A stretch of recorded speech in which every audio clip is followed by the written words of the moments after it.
Need help, but don't know how to ask naturally in English? Yeah, give me a hand is the perfect casual expression native speakers use constantly. Today, you're mastering this phrase plus vocabulary about helping others and being polite. Let's jump in. Part 1. Listening practice. Listen to this friendly conversation about helping someone. Hey Marcus, could you give me a hand moving this furniture? It's quite heavy.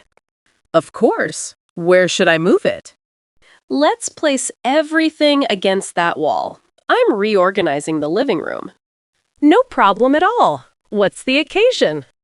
Just decluttering. I'm also gathering items to donate to charity. That's really thoughtful. Need assistance loading things into your vehicle? Yes, actually. That would be extremely helpful. All right, let's work together on this. Thanks, Marcus. You're such a lifesaver. Happy to help anytime. Part 2. Vocabulary time. Let me explain these practical, everyday expressions. First, give someone a hand. This means to help someone with a task. Example, can you give me a hand carrying these groceries? Next, donate. To give items or money to charity or people in need.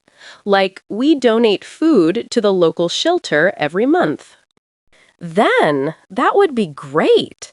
A polite, enthusiastic way to accept an offer or suggestion. For instance, person A says, "Should I pick you up at 7?"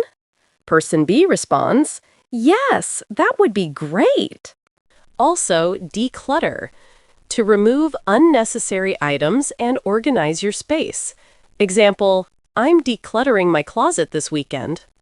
Finally, anytime. A casual, friendly response meaning you're always willing to help. Like, thanks for helping. Response, anytime, no problem. Grammar note. Give me a hand is informal and friendly.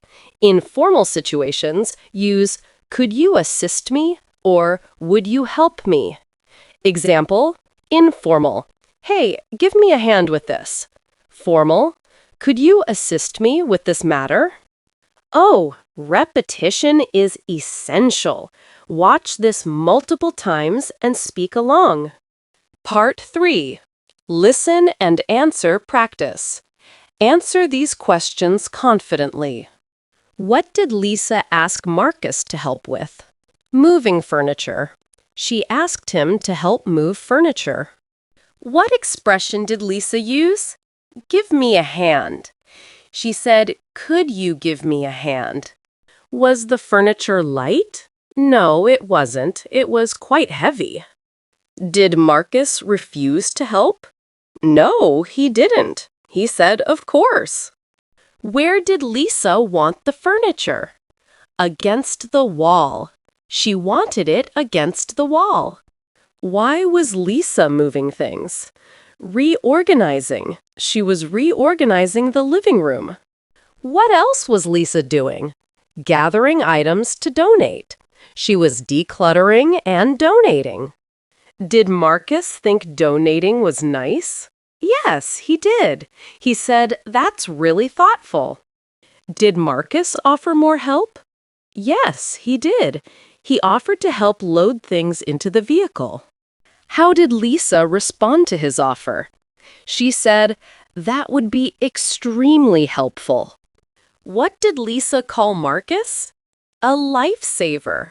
She said he's such a lifesaver. How did Marcus respond to thanks? He said, happy to help, anytime. Part 4. Shadowing practice. Repeat with natural, friendly intonation. Hey Marcus, could you give me a hand moving this furniture? It's quite heavy. Let's place everything against that wall. I'm reorganizing the living room. Just decluttering. I'm also gathering items to donate to charity. Yes, actually, that would be extremely helpful. Thanks, Marcus. You're such a lifesaver. Of course. Where should I move it? No problem at all. What's the occasion? That's really thoughtful. Need assistance loading things into your vehicle? All right, let's work together on this. Happy to help anytime. Excellent work today. Give me a hand is perfect for casual situations with friends, family, or friendly colleagues. It's warm and natural, showing you're comfortable asking for help. Use it often. Native speakers love this expression. Practice until it feels automatic. Watch this daily. And remember, asking for help politely is a sign of strength, not weakness. I'm Vey from English Mastery Podcast. Keep learning these friendly expressions, stay helpful, and your English will sound warm and natural. See you next time. Keep growing.